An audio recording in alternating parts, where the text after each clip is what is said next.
Hello दोस्तों, स्वागत है आपका रहस्य अनंत पर। लोग मुझे पागल कहते हैं, लेकिन क्या पागल आदमी इतना समझदार हो सकता है? क्या पागल आदमी इतनी बारीकी से योजना बना सकता है? नहीं, मेरी इंद्रियां सिर्फ तेज हो गई थीं। मैं वो आवाजें सुन सकता था जो आम इंसान नहीं सुन सकते। मैं बादलों की गड़गड़ाहट से लेकर जमीन के नीचे कीड़े के रेंगने तक की आवाज सुन सकता था। ये कहानी किसी नफरत की नहीं है। मुझे उस बूढ़े आदमी से प्यार था। उसने कभी मेरा बुरा नहीं किया, उसने कभी मेरा अपमान नहीं किया। उसके सोने चांदी से भी मुझे कोई लालच नहीं था। दिक्कत उस बूढ़े आदमी में नहीं थी, दिक्कत उसकी उस आंख में थी। वो एक फीकी, ठंडी और नीली आंख थी, जिसके ऊपर एक पतला सा सफेद पर्दा था। वो किसी गिद्ध की आंख जैसी थी। जब भी वो आंख मुझ पर पड़ती, मेरा खून जम जाता था। धीरे धीरे मेरे दिमाग में एक विचार आया, एक ऐसा विचार जो दिन रात मुझे सताने लगा। मुझे उस आंख को हमेशा के लिए बंद करना होगा। मुझे उस बूढ़े आदमी की जान लेनी होगी ताकि वो गिद्ध की आंख मुझे फिर कभी ना घूर सके। अब देखिए कि मैं कितना चतुर था। पूरे एक हफ्ते तक मैंने उस बूढ़े आदमी के साथ इतना अच्छा व्यवहार किया कि उसे शक की एक बूंद भी नहीं हुई। लेकिन हर रात, ठीक आधी रात को, जब पूरी दुनिया सो रही होती थी, मैं उसके कमरे के दरवाजे पर पहुंचता था। मैं दरवाजे की कुंडी को इतनी धीरे से घुमाता था कि सुई गिरने की आवाज भी ना आए। दरवाजे को 1 इंच खोलने में मुझे पूरा 1 घंटा लगता था। क्या कोई पागल आदमी इतना सब्र रख सकता है? जब दरवाजा थोड़ा सा खुल जाता तो मैं अपना सिर अंदर डालता। मेरे हाथ में एक लालटेन होती थी जो पूरी तरह से बंद होती थी ताकि एक किरण भी बाहर न निकले। अंधेरे कमरे में मैं पत्थर की तरह खड़ा रहता। फिर मैं बहुत सावधानी से लालटेन की एक पतली सी दरार खोलता। सिर्फ एक पतली सी रोशनी की किरण जो सीधे उस बूढ़े आदमी की गिद्ध की आंख पर जाकर गिरती। 7 रातों तक मैंने यही किया, लेकिन हर रात उसकी आंख बंद थी। और जब तक आंख बंद थी, मैं उसे मार नहीं सकता था, क्योंकि मेरा दुश्मन वो बूढ़ा आदमी नहीं, बल्कि उसकी वो खुली हुई आंख थी। हर सुबह मैं उसके कमरे में जाता और उससे बड़े प्यार से बात करता, मानो रात को कुछ हुआ ही ना हो। उसे क्या पता था कि हर रात, आधी रात को, मौत उसके सिरहाने खड़ी होकर उसे निहार रही थी। 8वीं रात, मैं पहले से कहीं ज्यादा सावधान था। घड़ी की सुई भी मेरे कदमों से ज्यादा तेज चल रही थी। उस रात सन्नाटा इतना गहरा था कि मुझे अपनी ही धड़कन सुनाई दे रही थी। मैंने जैसे ही दरवाजा खोलने के लिए उंगली रखी, मेरी उंगली फिसल गई और कुंडी से एक हल्की सी आवाज हुई। बूढ़ा आदमी बिस्तर पर झटके से उठ बैठा। वो अंधेरे में चिल्लाया, कौन है वहां? मैं बिल्कुल नहीं हिला। पूरे 1 घंटे तक मैं उसी स्थिति में खड़ा रहा। बूढ़ा आदमी सोया नहीं, वो बैठा रहा, सुनता रहा। मैं जानता था कि वो डर रहा है। वो डर वैसा नहीं था जैसा हमें किसी डरावनी फिल्म से लगता है। ये मौत का डर था। वो डर जो इंसान को तब लगता है जब उसे पता हो कि उसका अंत उसके कमरे में ही कहीं छिपा है। वो धीरे से कराह रहा था, एक ऐसी आवाज जो सिर्फ तब निकलती है जब रूह कांप रही हो। तभी सन्नाटे को चीरते हुए मुझे एक आवाज सुनाई दी, धक धक धक धक। वो बहुत धीमी थी, जैसे रुई में लिपटी हुई घड़ी की टिक टिक। वो बूढ़े आदमी की दिल की धड़कन थी। डर के मारे उसका दिल तेजी से धड़कने लगा था।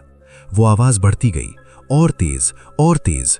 मुझे डर लगा कि कहीं पड़ोसी इस आवाज को ना सुन ले। वो धड़कन अब मेरे दिमाग में हथौड़े की तरह बज रही थी। अब और सब्र नहीं, मैंने लालटेन की दरार पूरी तरह से खोल दी। रोशनी की वो किरण सीधे उस बूढ़े आदमी की गिद्ध की आंख पर पड़ी। वो खुली थी, पूरी तरह खुली, और उस आंख ने मुझे पागल कर दिया।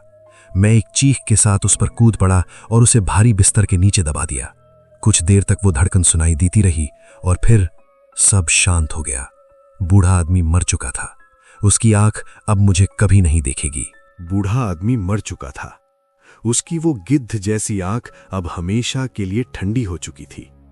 कमरा पूरी तरह शांत था, लेकिन मेरा काम अभी खत्म नहीं हुआ था।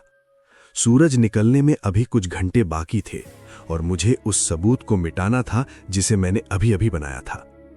अब देखिए मेरी चतुराई। क्या कोई पागल आदमी लाश को इतनी सफाई से ठिकाने लगा सकता है? मैंने बड़ी सावधानी से फर्श के 3 बड़े लकड़ी के तख्तों, प्लैंक्स को उखाड़ा। मैंने कोई आरी या शोर करने वाली चीज इस्तेमाल नहीं की, बल्कि अपने हाथों और एक छोटे औजार से उन्हें इतनी सफाई से निकाला कि लकड़ी का एक रेशा भी नहीं टूटा। फिर मैंने उस बूढ़े आदमी के शरीर के टुकड़े किए, सिर, हाथ और पैर। मैंने उन अंगों को उन तख्तों के नीचे बने खोखले हिस्से में डाल दिया। वहां ना कोई खून था, ना कोई निशान।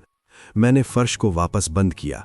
कोई भी इंसान, यहां तक कि खुद खुदा की आंख भी ये नहीं बता सकती थी कि उस फर्श के नीचे एक लाश दफन है। जब मेरा काम पूरा हुआ तो सुबह के 4 बज रहे थे। मैं थका हुआ नहीं था, बल्कि उत्साहित था। मुझे अपनी इस परफेक्ट हत्या पर गर्व हो रहा था। मैंने पूरे कमरे को गौर से देखा। एक भी धब्बा नहीं, एक भी सबूत नहीं। मैंने उस आंख को जीत लिया था। अब मैं आजाद था। तभी घर के मुख्य दरवाजे पर जोरदार दस्तक हुई। धक धक धक। मेरा दिल एक पल के लिए थमा, लेकिन फिर मैंने मुस्कुराकर दरवाजा खोला। मैं अब डरता नहीं था। दरवाजे पर पुलिस के 3 अफसर खड़े थे। रात को पड़ोसियों ने एक चीख सुनी थी और पुलिस को इत्तला दी थी। मैंने उनका स्वागत एक पुराने दोस्त की तरह किया। मैंने हंसते हुए कहा, अरे वो चीख, वो तो मैंने सपने में मारी थी। और जहां तक बूढ़े आदमी की बात है, वे तो कुछ दिनों के लिए शहर से बाहर गए हैं। मेरा आत्मविश्वास इतना बुलंद था कि मैंने उन्हें पूरे घर की तलाशी लेने को कहा। मैं उन्हें सीधे उसी कमरे में ले गया जहां मैंने लाश छुपाई थी। मैंने उनके लिए कुर्सियां मंगवाईं और उन्हें ठीक उसी जगह बैठने को कहा जहां फर्श के नीचे लाश के टुकड़े दफन थे। मैं खुद अपनी कुर्सी ठीक उस जगह लगाकर बैठा जहां उस बूढ़े आदमी का दिल धड़कता था। हम घंटों बातें करते रहे। पुलिस वाले संतुष्ट थे, वे हंस रहे थे। लेकिन अचानक मुझे अपने कानों में एक हल्की सी आवाज सुनाई दी, एक धीमी सी टिक टिक। पहले मुझे लगा कि शायद मेरे कान बज रहे हैं। मैंने पुलिस वालों से और जोर जोर से बातें करना शुरू कर दिया ताकि वो आवाज दब जाए। लेकिन वो आवाज बढ़ती गई, धक धक धक धक। वो आवाज बिल्कुल वैसी ही थी जैसी रुई में लिपटी हुई घड़ी की होती है।